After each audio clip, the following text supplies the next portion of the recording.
प्रणाम साथियों, राधे राधे, जय श्री कृष्ण, जय श्री राम। कैसे हैं आप सब? आशा करता हूँ पूर्णतः स्वस्थ और प्रसन्न हैं, आनंदित हैं। इसी के लिए किशोरी जी के चरणों में मेरी प्रार्थना होती है। तो दोस्तों, आज का वीडियो शुरू करने से पहले एक बार फिर मैं आप लोगों से आग्रह करूं कि जिन्होंने अभी तक चैनल को सब्सक्राइब नहीं किया है, कृपया करके सब्सक्राइब कर लें, शेयर करें, ज़्यादा से ज़्यादा प्रचार करें ताकि अच्छी बातें अच्छे लोगों तक भी पहुंच सके।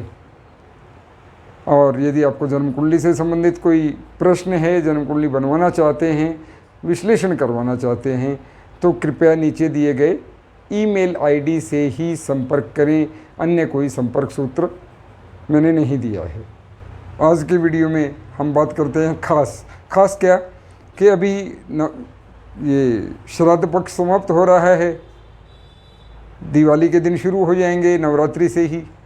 और दिवाली और होली के दिनों में मैं देखता हूँ हमारे सामान्य परिवेश में, छोटे शहरों में, छोटे गांवों में अधिकतर ये देखने में आता है कि लोग उल्टी सीधी तांत्रिक शक्तियों का प्रयोग और न जाने क्या क्या वो सब बढ़ जाता है ना, टोना टोटका क्या जो भी होता है। तो वैसे तो इन चीज़ों से कोई फ़र्क नहीं पड़ता, बेफिक्र रहें। आपके कुल देवता यदि आपके साथ हैं और आपके आराध्य देव आप पर शुभ आशीष बनाए हुए हैं तो आपका कोई कुछ नहीं बिगाड़ सकता है। लेकिन फिर भी थोड़ी सावधानी सब लोगों को रखनी चाहिए, खास करके माताओं को, लड़कियों को, कि चौराहा, चौरास्ता, चौक आदि से गुजरते समय ये ध्यान रखें कि यदि कोई ऐसी वस्तु वहाँ रखी है तो उसे लांघ कर ना जाएं, उसकी साइड से निकल जाएं। गलती से भी वहाँ थूकना अथवा नफ़रत करना वर्जित है। इन चीज़ों से दूर रहें। आपने सिंपल सादा जीवन जीना है यार, क्यों पड़ना इन पचड़ों में। लेकिन फिर भी कुछ लोगों को भ्रम रहता है कि अचानक से कोई व्यापार में, रोज़गार में या स्वास्थ्य में या घर में ऐसी कोई बाधाएं आ रही हैं जिनसे कि आपको शक होता है किसी ने कुछ करवा तो नहीं दिया, किसी ने किसी प्रकार के तंत्र का प्रयोग तो नहीं किया हम पर, या कोई बुरी दृष्टि ही लग गई हो, बुरी नज़र ही लगी हो, या अन्य कोई बाधा आ रही है जिसका कि आप तांत्रिक प्रभाव महसूस करते हैं। तो उसको कैसे पता लगाएं और कैसे उसका निवारण करें। आप तांत्रिक के पास जाएंगे, न जाने क्या क्या तो आपको बता दिया जाएगा, झूठ सच ढेर लगा दिया जाएगा आपके सामने बातों का, और फिर आपका शोषण शुरू होता है।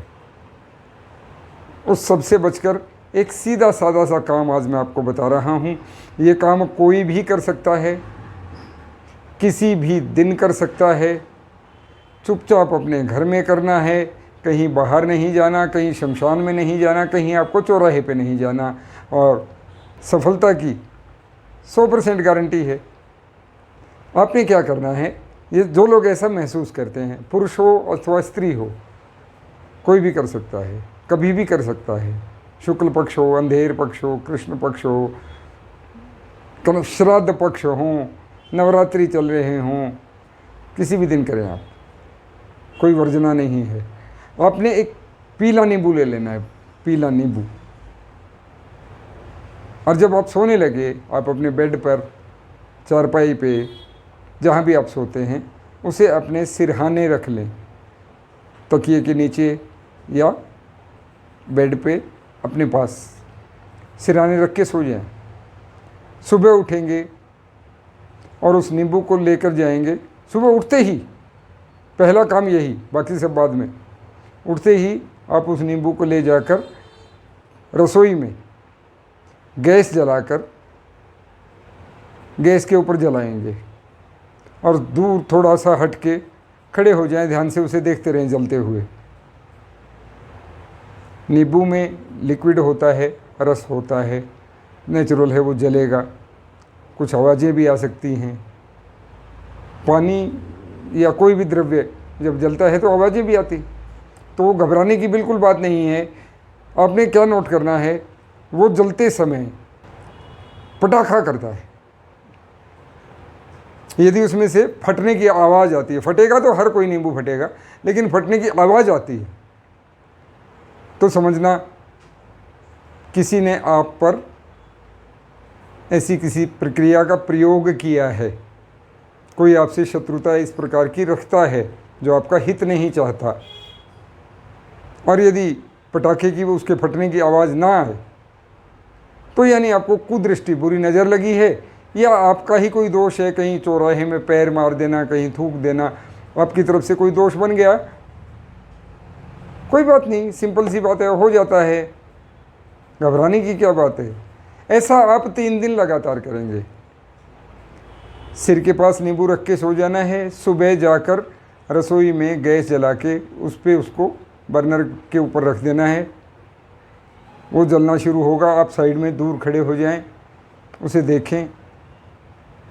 पटाखे की आवाज़ के साथ यदि वो जलता है तो अवश्य कोई बुरी शक्ति आप पर किसी प्रकार का प्रयोग कर रही है। और यदि बिना पटाखे की आवाज़ के जलता है तो उसका अर्थ है कि आपकी तरफ से या तो कोई चूक हो गई है या बुरी नज़र आप पर लगी है। इतनी सी बात है, 3 दिन लगातार आप कर दीजिए, आपको पता भी लग गया और समस्या समाप्त भी हो गई बस। लेकिन गोपनीय रखें, किसी को बताना नहीं है।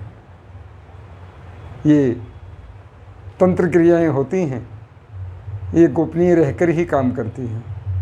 राधे राधे बोलते रहें, नाम जप करें, अपने जिस भी इष्ट देव को आप पुकारते हैं, आप राम को पुकारें, कृष्ण को पुकारें, हरि को पुकारें, गुरु नानक देव को पुकारें, जिसे मर्जी पुकारें, नाम जप। मैं बार बार कहता हूँ, जितनी बार आप नाम लेंगे आपको अवश्य फल मिलेगा। राधे राधे।